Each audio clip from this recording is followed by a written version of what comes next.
Hello everyone, it's been a minute since I've made a list, but fret not. Here's one today. Don't date these types of men. Now I get it. Before you even say it, I know a lot of you are going to come up with the original joke that we shouldn't date men at all. But for the sake of content, for the sake of educating people, for the sake of the fact that there are some people who do want to date, why don't we equip them with the knowledge to be able to do it in a way that is safe and as wise as possible? Let's dive in. Number one, someone with no job, no transportation, and no place of their own. Now, I do want to offer this disclaimer. If you are under the age of 26, because your brain doesn't really develop until about that age, realistically and in all fairness, because of the crazy capitalist society that we live in, I do not expect you to have your life fully together by 26. If you are someone who has their life fully together by 26, hats off to you. My life didn't start coming together until last year, so good on you. It's just realistically, a lot of younger people in their 20s are still figuring it out. Some are still in college. They're between careers as they sort things out. And they might not necessarily have all this shit. They might still be living at home with their parents. And as someone who has an 18-year-old son, I think that is okay. There's a difference in you're a young person starting out in the world and you're a grown-ass person at your big age still living at your mama's house. Totally different. So in that case, it's most important to look at, do they have any life goals? What are they working towards? Do they have any money saved? Or are they just partying every day and just wandering listlessly through life, getting in all kinds of trouble? You see what I'm saying? But anyway, for everybody whose brains are fully developed, you need to have a job, a full-time job. You need to have transportation and you need to have your own place. Bare minimum things to function as an adult. And I totally understand that we live in hard times and there are people who can't afford these things. They're going through a crisis. And without being insensitive, I just want to say if you're going through a crisis, you shouldn't be dating. I need to know that you are with me because you like my companionship, not because you need rides to work, not because you need money, and not because you need a roof over your head. I need to know this. And yes, I totally get it. A guy can have all these things and still want to take advantage of you, but your risk of this guy being a leech goes up if you go into it knowing he ain't got shit. That's just not smart. That's just not smart at all. Number two, multiple kids by multiple different women. As a single mom whose kids are teenagers, I just have no interest in dating guys who have children.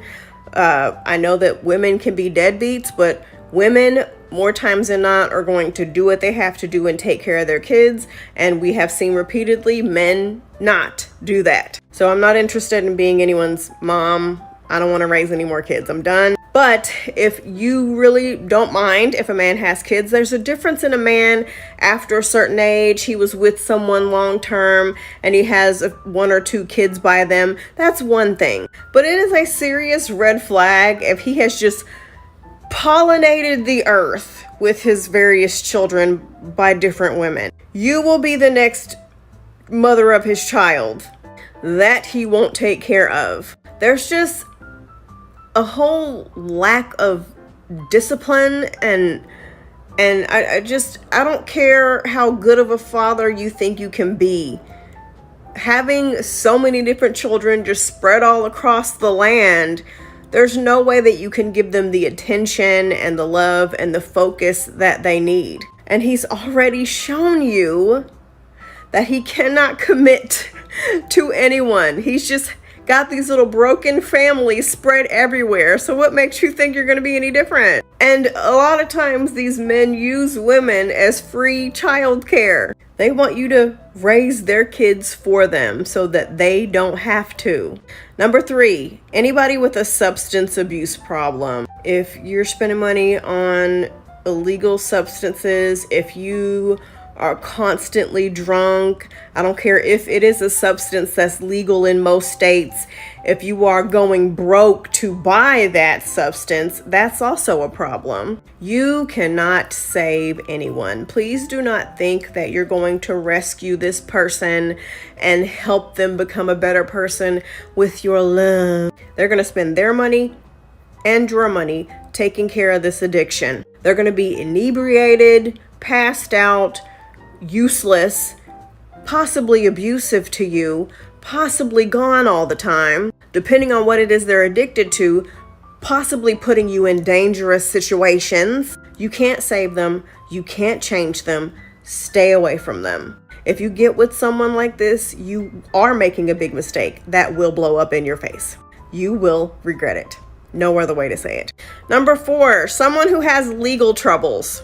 This person, unless they have rich parents, they're always going to be broke because they have to pay for lawyers and bond money and money to get things filed and sorted out and to be here and to be there and court dates and paperwork. Then it's going to become you being their little personal assistant, keeping track of all the files and appointments and reading through things. And then it's going to become you using your money to help them get out of their legal issues. I once heard a lawyer on TikTok say this, and she said, if you are dating someone who is in and out of jail and constantly in legal troubles, you are not living your best life. You're just not. You have really low, bottom of the barrel self-esteem. Your self-esteem probably doesn't exist. These type of men only get with women so that when they get out of jail, they have a place to stay. When they use up all their money paying for lawyers and for all their legal issues and fines and fees, they can take all your money to pay all those issues and fines and fees. And if they've broken the law to hurt other people,